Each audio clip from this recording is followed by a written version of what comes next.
This is Human 10, human sexuality, diversity in a contemporary society, right? So we're going to dive into one of our more fun chapters. If you are taking this class as a synchronous course, meaning that we have regular scheduled meeting times, then we will have a panel that's going to discuss sexual variations. So go ahead and take notes. Um, you may have been a participant in a sexual variation and didn't even know it, right? So this is chapter 10. Chapter 10 deals with sexual variations. So we're going to talk about sexual variations and paraphilic behavior. So some type of paraphilias, origins and treatments of paraphilias, right? So sexual variation and paraphilic behavior, they range of human sexual behavior is almost infinite, right? Mild to wild, right? But most of our activities and fantasies cluster within the general range of our predominant culture and our social sexual norms. Typically, as you get older, as you're more educated, as you become a little bit more experimental, you know, certain folks take different risks and discover different pleasures. So some of these behaviors are not statistically typical of American sexual behavior, but they occur in addition to the mainstream expression of sexuality. So, what are sexual variations? Typically, the most common term, like atypical sexual behavior or kinky sex, are also used, right? So, atypical does not necessarily mean abnormal. And we're getting away from that right and wrong, you know, things that are viewed as weird or not, you know, versus not weird, or normal versus abnormal. Some sexual variations are considered so extreme that they are classified as mental disorder by the American Psychiatric Association, or APA. What is paraphilia?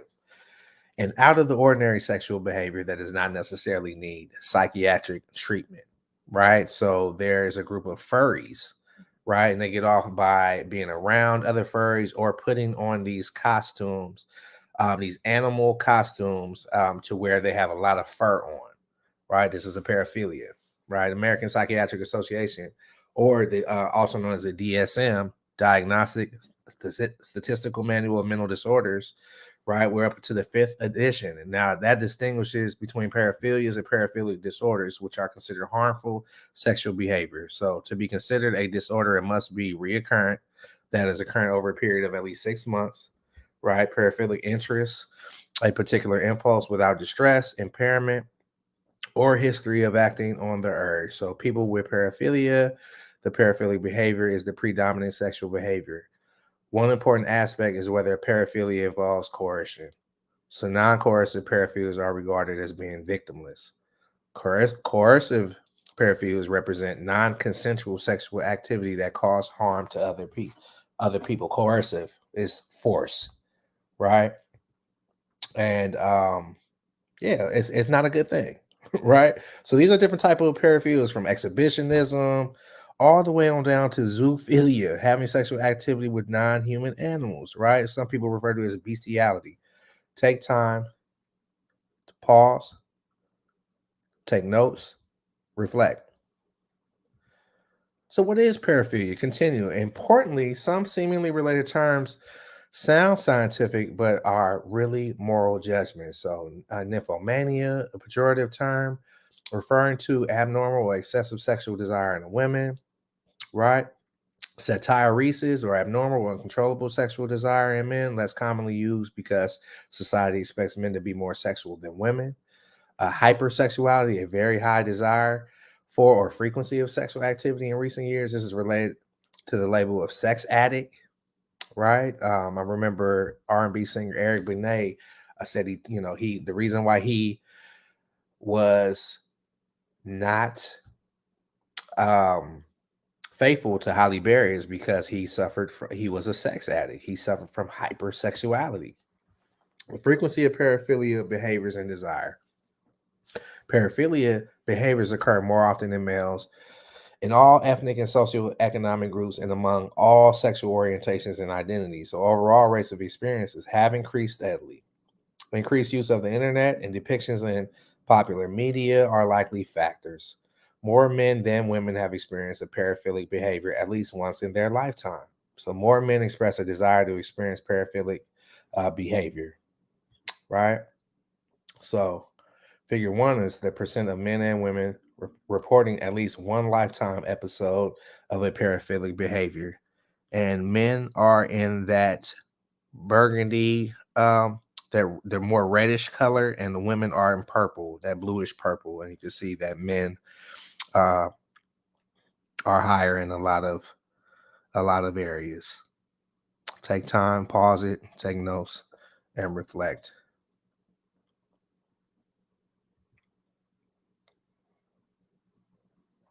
Figure two is the percent of men and women reporting desire, wish to experience for a paraphilic behavior. Pause, take time, take notes, and reflect.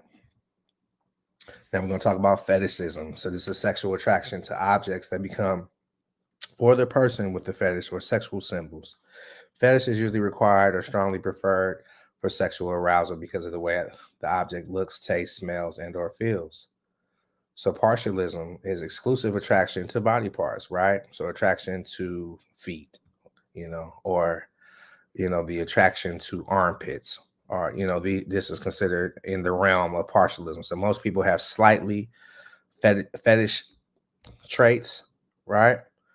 Transvestism um, is an older term, but it's the wearing of clothing of the other sex for sexual arousal. All right. So you could have feelings of transvestism without being a trans male or a trans female, right? So this is something that, just putting on the clothes leads to arousal, but sometimes they don't live their everyday lives like this, right? Important to note, this is different from transgenderism. So many individuals prefer to be labeled as cross-dressers. For some, just one article of clothing, like panties, clothing of the other sex in private; for others, an entire outfit in public. So cross-dressing can be an entertainment job. Female impersonators, men who dress as women, or male impersonators, women who dress as men; drag queens, gay men who cross-dress to entertain. Zoophilia is deriving sexual pleasure from animals, sometimes referred to as bestiality. So true zoophilia is when animals are preferred sexual contact. Considered a coercive paraphilia because we can't really communicate with animals, and we don't know whether or not they want to do that or not. So very few who have sex with animals considered it a substitute for human sex. Most who self-identify as zoophiles indicate concern for the welfare of the animals. Bestialists are those who have sex with animals but are not concerned with the animals' welfare. Voyeurism, a lot of people have this to a certain degree, is viewing sexual activities are the most frequent occurring of potentially law-breaking sexual behaviors. Not considered voyeurism when the observed person is willing and the activity does not replace interpersonal sexuality. So that's important to note. It's not considered voyeurism when the observed person is willing. Voyeurism, observing an unsuspecting person who is naked, disrobing, or having sex. A voyeuristic disorder involves reoccurring intense sexual urges and fantasies and causes significant personal distress. Exhibitionism or indecent exposure, the revealing of one's genitals to an unsuspecting person in the United States, more often considered a problem and legally punishable when committed by a man. Exhibitionism disorder, experiencing significant personal distress or social impairment for at least 6 months from the urges, or one who exposes his or her genitals to a non-consenting person considered a victim. Genital exposure by a man is not an invitation to intercourse, right? Telephone scatology, right? Scatologia is the making of obscene phone calls to unsuspecting people. This is considered a paraphilia because the behaviors are compulsive, right? They happen spontaneously and or are repetitive because the associated fantasies cause distress, right? These are unsuspecting victims, right? So the arousal typically occurs in response to the victim's reaction, that shock, right, causes arousal to people that are in this particular paraphilic category. So overwhelming majority of calls are male, and it sticks with the victims for sometimes for a lifetime. If you receive a harassing or obscene phone call, the best thing to do is not to overact and quietly hang up. Frauderism, or sexually gratification from sexually pressing, rubbing, or touching against a non-consenting person in a public location. So this is mashing, groping, or fraudage. Frauderistic disorder is defined as a significant personal distress or social impairment for at least 6 months. This often occurs with other paraphilias, right? Necrophilia is sexual activity with a corpse, a dead body. This is considered non-consensual. Relatively few instances, but retains fascination in the horror literature and gothic novels associated with ritual cannibalism or other cultures. Most common motive appears to be possession of a partner who neither resists nor rejects, right?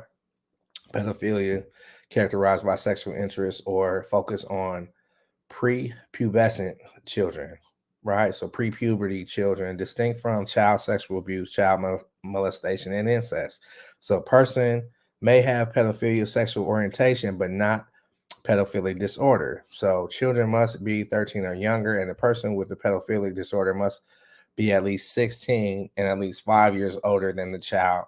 Sexual intercourse is rarely involved, right? When we talk about the BDSM community, sexual masochism, sexual sadism, BDSM, that stands for bondage, discipline, sadism, and masochism. This is a widespread form of sexual variation in which sexual gratification is derived from being dominated or dominating another person, giving pain, or sadism, or receiving pain, which is masochism.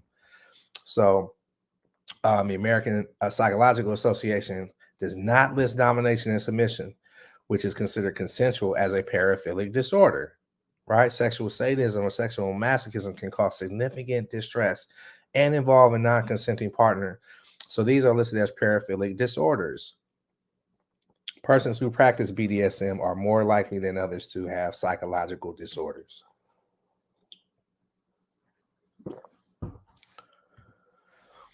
Domination and submission is also what the D and the S can stand for, right? In the previous slide, we said that the S stood for sadism. So they can also stand for submission. These are forms of fantasy sex, which behavior is carefully controlled by elaborate scripts. Critical element in power, not pain, bondage and discipline. A person is bound while another stimulates or engages in discipline activities. A dominatrix is a woman specializing in discipline, right? And the participants, if it's a male participant or a female participant on the other end of being disciplined, they derive great pleasure from that. Humiliation is another form that itself has variations. From people that are on the receiving end of humiliation, that's just how they get off, right? They enjoy it. So you think that it's embarrassing to them, but they rather have that happen to them than not, right? So when we talk about domination and submission, clubs are sometimes known as the Velvet Underground, right? So when we talk about sadism disorder and masochism disorder, sadism disorder usually prevalent for more than 6 months, or at least 6 months of intense recurrent sexual urges or fantasies involving real harm to a victim for purposes of intense sexual arousal. When the masochism disorder, for a period of 6 months, it's intense recurrent sexual urges or fantasy involving real behavior or being humiliated, beaten, bound, gagged, otherwise made to suffer, right? Autoerotic asphyxia, strangulation with masturbation. Obviously, this can be hurtful, physically harmful, and has led to death. If not concentrated on, or if you're not paying attention, right? Organs and treatments for paraphilic disorders. So the research is out there on the causes of paraphilias, but it has been limited and difficult to conduct because many people are ashamed, embarrassed, or unknowledgeable about how this came about, or don't want to disclose or not willing to share information. So probably result in some form of interaction among biology, sociocultural norms being demystified, life experiences, right? Exposure at a young age. Well, people with paraphilia seem to have grown up in dysfunctional environments and have had experiences that limited their ability to be sexually stimulated by consensual sexual activities, right? So it's is it nature? Is it nurture? Many times it could be your environment and upbringing to where you're exposed to some of these paraphilic happenings, right? And makes you want to act these out. Limited empathy may also be a factor. right? When we talk about treatment, therapists have found paraphilias to be difficult to treat. You first have to acknowledge it in order to be treated, right? And oftentimes people don't want to acknowledge it. It's multifaceted treatments attempt to reduce or eliminate the symptoms. We talk about psychodynamic therapy or aversive conditioning, cognitive, behavioral programs, relapse prevention, medical intervention. You can look up all of these terms in relationship to paraphilic disorders to get a better understanding of treatment. Enhancing social and sexual skills like developing self-management plans or modifying sexual interests, right? Providing sexuality and relationship education. So relapses often occur, right? So this particular chapter dealt with sexual variations, paraphilic behaviors, right? Different types of paraphilias, okay? Or, the origin, like where did it stem from, the history, right? Treatment of paraphilias, right? So at any given time throughout this lecture, throughout this recording, you can pause, look up treatments, look up causes, right? Look up different variations. If you are interested, some folks have made this their life work, to study these paraphilic disorders, right? So this is chapter 10, and I'll be seeing you